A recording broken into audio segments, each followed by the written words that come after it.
Hello again and welcome to another edition of Hashtag Now Smoking. This is the HVC Serie A. I'm Gary Korb, your host from CigarAdvisor.com, and we will be smoking the HVC Serie A Perlas with my good friend Jared Gulick.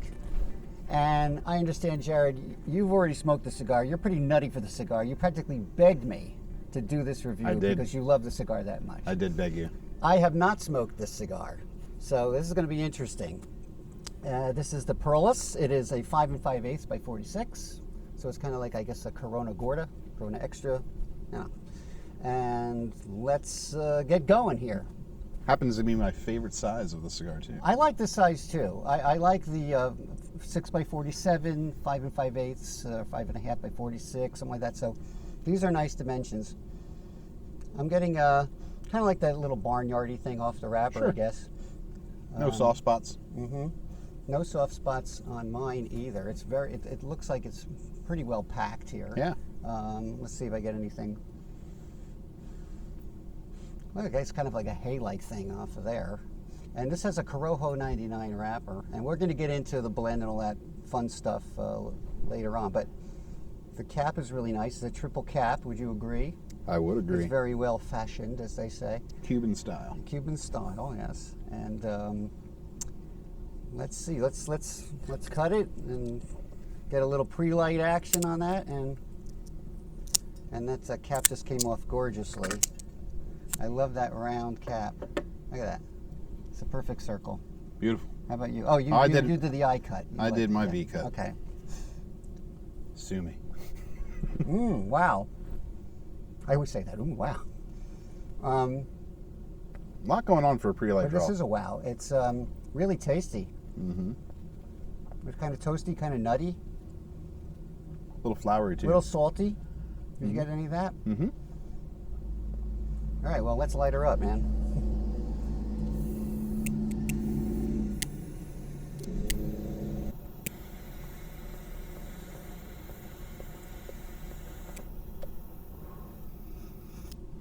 Anyway, it is a beautiful day out here, isn't it? It is gorgeous. We're outside of Leaf Cigar Restaurant and Bar and Cigar Lounge. But it is early. It is about, almost 10 o'clock in the morning. Yeah, it's about 5 And my first few puffs here were pretty tasty. A little pepper through the nose there, you know, little spicy, but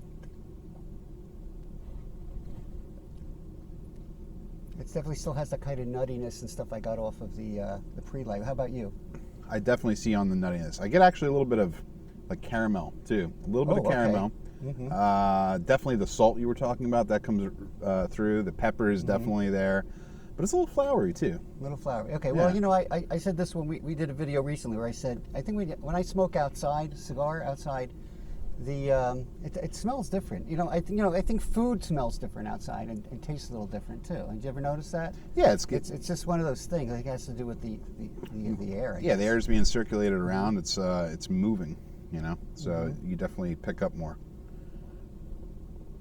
But I did just hit a little bit of sweetness, and there's still some pepper that's getting up into my olfactories there. Yeah, it's got what I call the Corojo sweetness, Yes. where it's enough to be there, but it doesn't overwhelm me. It's not like, oh my God, this is too sweet or anything like that. It's just the perfect amount of sweetness. That's why I like Corojo. So Yeah, I do too. But if you don't know this, a Corojo wrapper, this is the wrapper that's used mostly in Cuban cigars, that they grow.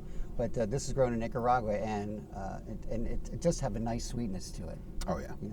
So anyway, we got a good start. Let's get down to the first inch, and we'll really get into it. All right, so we're well into Act 1 here. I just wanted to show you this ash. It's really nice. The cigar's burning pretty well. It's a kind of a dark gray ash, and I probably could have let it go a little longer. I got a lot of pepper in that first inch, and then just about here, it started to round out, and that sweetness came through. How about you?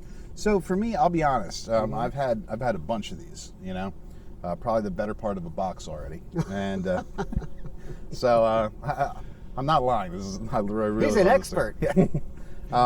But to me, it's not so much that it's front loaded or rear loaded, I kind of get a consistent strength from it all the way through. There's a lot of pepper and a lot of body all the way through, but it's not full bodied. I'd say medium plus. Okay. All right. So I know you said it rounded out for you, and it didn't. I wouldn't say it rounded out for me. It's just it's always consistent, but it doesn't mean it's not complex. Okay, because mine is not as peppery as it was before. Yeah. I mean, would you agree with that, or is it? No, or you're still there. Getting the same. Okay. It's still there, but I retro a lot too, and I know you don't do as much. I don't like to do too many Yeah. retros, but anyway, let's talk a little bit about this cigar. And the company is HVC. It was founded in 2011 by Renier, I guess you could be. It looks French, but his name is Renier Lorenzo. He's from Cuba, and HVC stands for Havana City, where he lived in Cuba, and he's lived there. He's a young guy, but he's lived there for most of his life. Yeah. And he says here, our goal is to keep the Cuban tradition of handmade cigars alive and well. Our products are inspired by the cigar tradition of Cuba, specifically Havana City, HVC, while incorporating the customs of our adopted U.S. home, which is, I guess it's Miami. It was Miami, but he does all of this in Nicaragua. HVC is committed to providing the finest leaves from Nicaragua. I just said that. For your enjoyment. Each cigar is a unique experience. Now, you smoke a lot of HVC. Would you agree with that? Each cigar is a unique experience in and of itself? Yeah, for the most part. I mean, my big hits, obviously, this one. I also like the Cero a lot. I think the Cero's great. Yeah. And even their broadleaf, which is that's very good. For a broadleaf, which is not, broadleaf can be very hit or miss, and they really hit the home run with that. But if I'm honest, this is my favorite of all their cigars. Okay, well, you're smoking over 10 of them. Well, yeah, I mean, and it's been out. And that was in like a few days. So. No, I think the cigar's been out for maybe a month or two.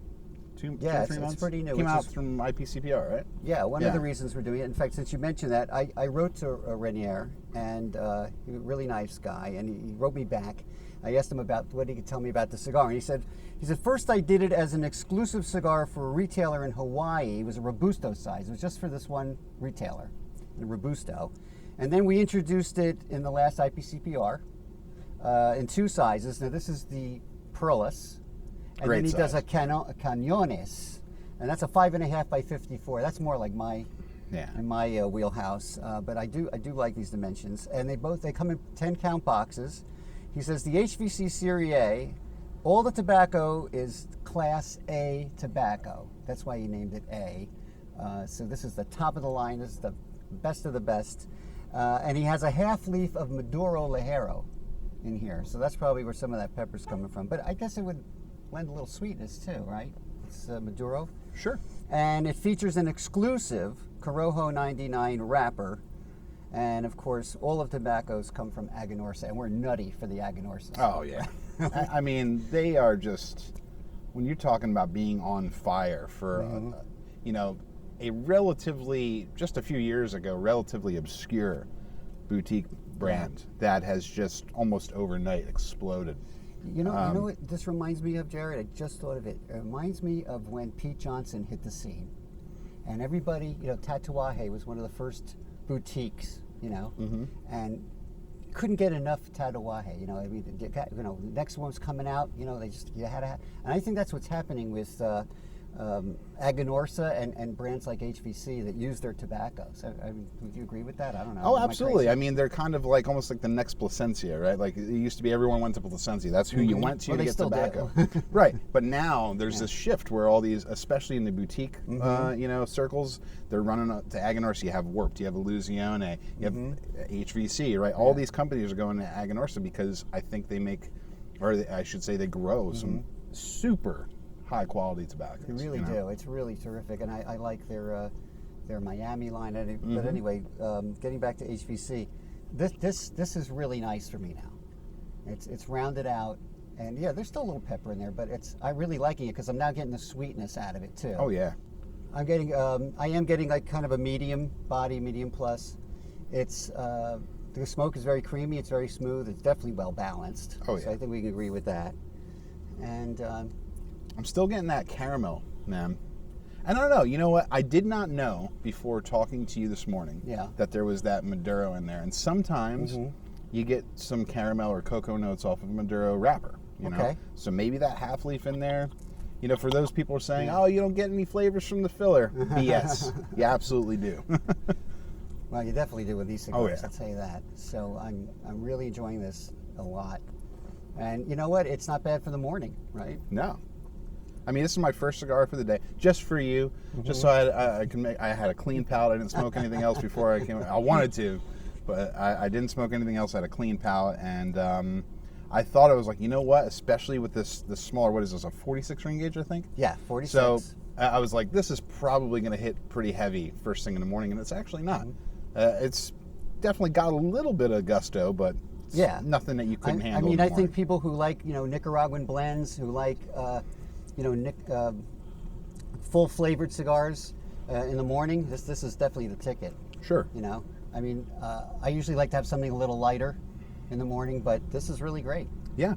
I think I've smoked it in the morning before. I tend to smoke these more in the afternoon, just because it's like a nice kind of like wrap up your day cigar. Yeah. But now I know I can smoke them in the morning. This cigar is under $8. It's about $7.60, and a box is about $76.99. That's at famous-smoke.com. And I even brought the Famous catalog with me today. I got to give that a plug. This is the latest catalog, and you will find Aganorsa in there and all the other stuff. So I think we've pretty much run through Act 1 pretty well. Let's see what happens in Act 2. All right, it's time for Act 2, and I got to tell you, look at this ash. It's very firm. It's really nice, and look at you. We're about at the same spot. Yeah, hold this vertical. We're just so about good. even. Yeah. Look at Because that. last time we did one of these, we were about like an inch or two apart, and this is like dead on the we're money. like almost dead on, yeah. On the money. And I'll tell you, I'm getting some really nice flavor out of this now. I'm getting a little less pepper, but it's laying on the finish. I did do a retro hail, which was a little spicy. I'm getting some leather, sweet spice. I'm not getting caramel, but I'm getting that what I call sweet spice. And then I'm getting a little coffee bean out of this thing. I see the coffee bean. And so we were talking a little bit off camera about the caramel aspect, right? So, and we often talk about, when you're tasting cigars, you're not tasting, I just put this apple in my mouth, or I put a coffee bean in my mouth. It reminds you of that, right? So when I was saying caramel, we were kind of just trying to distill what that actually was. It reminds me of the consistency of caramel and that creaminess, but it's, I don't know, it's almost cookie-like. Almost cookie-like. But I wouldn't want to say cookie. I'm not going to say this. But you said cookie. It's almost cookie-like. Okay. It's in the department of cookie. All right. But it's really consistent, I'll tell you that. And it hasn't gotten any stronger. It's still well balanced. I'm really liking this, but I think it is probably, I think normally I would smoke this later in the day. But it's really good now. I guess I'm at what we would call the sweet spot, Yeah. To me, I mean, this whole cigar is the sweet spot. Yeah. But I know what you mean. I think there's a little bit more oomph in the flavor here, but it's still very steady, very consistent smoke all the way through. And I have to say, like, I don't usually try to push people toward a size. Yeah. But even if you don't like a 46 ring gauge, I think people should try it in this ring gauge at least once. And if you don't like it, there's other sizes available. But to me, this is near perfection. I totally agree, because like I said, I like the 858 Florfina from Fuente. That's a 6x47, and those dimensions are great. And like, again, if you're a little shorter, 5 5/8 by 46, one less ring. Right. It's just that those dimensions just really work nicely for me. And I agree with Jared a lot on this. If you're a guy that likes these, 50 rings, 54 ring, which I generally smoke, this is a great alternative. And you're getting a little bit more of the wrapper too. And this Corojo wrapper is a proprietary wrapper. So, you can tell a lot of love went into this wrapper. And it's really dynamite. Yeah. I just love the Nicaraguan Corojo is coming out great. Yeah, I mean, you hit it on the head, and I think a lot of people don't realize that about smaller ring gauges versus a larger ring gauge. You're getting more wrapper in a smaller ring gauge, or more ratio to wrapper than binder and filler. Whereas you have a large ring gauge, you're getting much more filler, much Right. more binder than in comparison to the wrapper. So it's a very flavorful wrapper for Yeah, sure. I mean, most of the Corojo that I've enjoyed has come out of Honduras, but this Nicaraguan Corojo has been absolutely dynamite, especially the 99, and I'm just loving the cigar, So this was a good choice. I think it's definitely worth its retail price, for sure. I'm glad I begged you to do this. Have you had any of your orange juice with this so far? I haven't seen you lift your orange juice. A little bit. I try not to drink it as much because I know as much as I try to convince myself it's not an influence, it is. Orange juice is a very citrusy, very acidic drink, and it has a lot of influence. So I drink it once in a while just to kind of wet my palate. But I've grown enough accustomed to it at this point where I can still, identify different flavors. But I try, especially when we're doing a review like this, to not drink it as much so that I'm okay. my Do you palate's- find it clears your palate a little bit? A little bit. Citrusy A little stuff? bit. A little bit. Because what I like about orange juice and the reason I drink it so much is that you ever drink soda? It just makes you thirsty, right? It just makes you thirsty. Yeah, all the sugar. Yeah. This doesn't make me as thirsty, and it doesn't. We talk about finish in cigars. This has no finish. It's gone once. There's no. Interesting. Interesting. Because it's that palate cleanser. I've got my iced coffee here today, and of course, coffee goes great with every cigar, Sure. in my opinion. But the cigar is really burning well, and who would you say this cigar? Who could you recommend this cigar to? Who's it for? I would recommend it to more experienced palates. Okay, This- why? The reason for it is because there is a lot going on in the cigar. It's complex, and there's a lot of nuance to the cigar that I think a beginner would not necessarily pick up or appreciate. Yeah, I definitely agree with you on that because there's a lot going on in this cigar. I wish we could somehow visualize it, you know? But you can't. You just have to taste it, and it's absolutely delicious. If you're a new smoker, this is a goalpost cigar. Like this is somewhere that you want to get to. So try cigars. Start with the mellower stuff, but this should be like I almost want to say a bucket list cigar. Like this is something you want to try before you kick it. I like that goalpost cigar. That's a good term. So anyway, I think we're really enjoying this a lot, and I think we're going to have to see what happens in Act 3. Okay, it's time for Act 3, and I'll tell you, this thing has been terrific so far. I'm here with Jared Gulick. He's one of our copywriters here at cigaradvisor.com, and he's very experienced in this cigar. And we've been talking a lot about it and how much we enjoy it, and it's very consistent. I'm about pretty much down to the band, so I think I'm going to take. You gonna peel yours off? I'm going to take. Yeah, I always peel it off because I save them.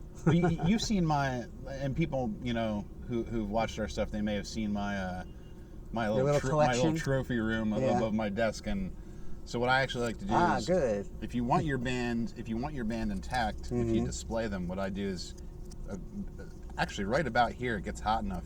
You can usually just look at this. You can just and there we go. Right there. Off without damaging the wrapper, and the band is intact. It's beautiful. Anyway, I'm getting kind of a mineral element at this stage. I'm still getting the some leather and coffee bean, but it's less sweet, and the pepper is still in the finish. I get a lot of coffee. I'm not getting the mineral that you're talking about. It's hard to say. There's still some nuttiness to it. There's still that creamy element, but it's very creamy. It's a little bit more in the background now than it was before. But definitely that coffee. That coffee is like up front, right there. Yeah, it's really delicious, and I think that it's very typical of really good Nicaraguan tobacco. I mean, it's grade A after all, right? It is grade A. Yeah, I mean, he wasn't kidding around, Mr. Lorenzo, when he did this. And this fellow really knows his stuff. I mean, he grew up in Cuba, and but it's amazing though, if you've had Cuban cigars, they do have a certain character to them. They really do. I don't think Nicaraguan cigars have ever really captured that, but they come real close. And not that one is better than the other. Sure. But, you know, I think, you know, Nicaragua being the new Cuba at this point, I think basically most cigar smokers are sort of not adapting, but their palates have adapted, is what I'm trying to say, to Nicaraguan tobacco. What do you think? No, I agree. I think they have adapted. I think you're starting to see, to your point, there's almost this little bit of a renaissance where we're seeing more Cuban-esque profiles come out of those Nicaraguan cigars. And I have to tell you, like, you hit it on the head when you were talking about how knowledgeable he is. He was actually here for an event a few months ago, and I picked his brain a little bit. Not only is he just a classy, nice guy. Yeah. I mean, he's super approachable. I'm like, if you guys are ever here at Famous for an event that he's at, or just see him at a random store in your area, make sure you go. He's very approachable, easy to talk to. He loves talking about cigars. Yeah. And he definitely knows his stuff. But just to digress back to the Nicaraguan point you were making about the profile evolving, I've also noticed that I actually wrote something up about it not too long ago, but people are just tending to go more toward this kind of cigar where it's medium body but very flavor heavy, where it's not going to give you a lot of strength, but you're going to taste a lot. Yeah, and it's also a puro, so it's all Nicaraguan, you know, and you know, you see a lot of blends. I know Ernesto Carrillo does this a lot. He likes to blend Nicaraguan and Dominican. You see that all the time. Rocky does it, you know, but the Dominican definitely has an influence. Sure. In the blend when mixed with the Nicaraguan, and then, you know, but then you have something like this, which is all Nicaraguan and all really top grade tobacco, and it's a kind of totally different experience. I agree. It's cigars like this are few and far between. You know, if you're just going to shop a country, if you're going to shop Nicaragua, you're obviously going to get more flavor for your buck just about anywhere you go. But there's a reason, like we said earlier, just to kind of bookend it, that people are going to companies like Aganorsa to source their tobaccos, because they found this little bit of magic in these plots of land, this volcanic soil that is just perfect to pure breed these very flavorful tobaccos. Yeah, and there's so many more regions and little, you know, these microclimates and things like that in Nicaragua that you don't have in Cuba. I mean, Cuba's got, you know, some good stuff, but this is, you can really do a lot more. I think you can make a lot more interesting blends with Nicaraguan tobacco than, say, you know, Cuban. I agree, and I'm sure there's going to be a ton of comments on our video about this, about what I'm about to say, but for my money today, and especially over the last 10 years, I would take Nicaraguan tobacco over Cuban tobacco any day of the week. Any day of the week. I think most people would. Yeah. You know, I mean, but you have to smoke them. Yeah. You have to learn to appreciate this kind of tobacco. Yeah, it's an acquired taste for sure. So, anyhow, we've been smoking the HVC Serie A. It is available at famous-smoke.com. They come in boxes of 10. This is the Perlas, which is a 5 5/8 by 46. Very good dimensions. Very worth trying. Make sure that you also sign up for the cigaradvisor.com mailing list, and you'll be in touch with everything that we do, our reviews, our articles, our review panels, all that cool stuff. And you may also want to get yourself a Famous Smoke Shop catalog, because everything that Famous Smoke Shop sells is in this catalog. Everything. And the best part is everything you just mentioned is absolutely free. Absolutely free. That's right. You don't have to pay for it. And we love that. So anyway, Jared, thank you so much for joining me today. Thank you. I really appreciate it. We're going to keep smoking this thing because it's that good. And we'll see you next time on #NowSmoking. Happy smokes.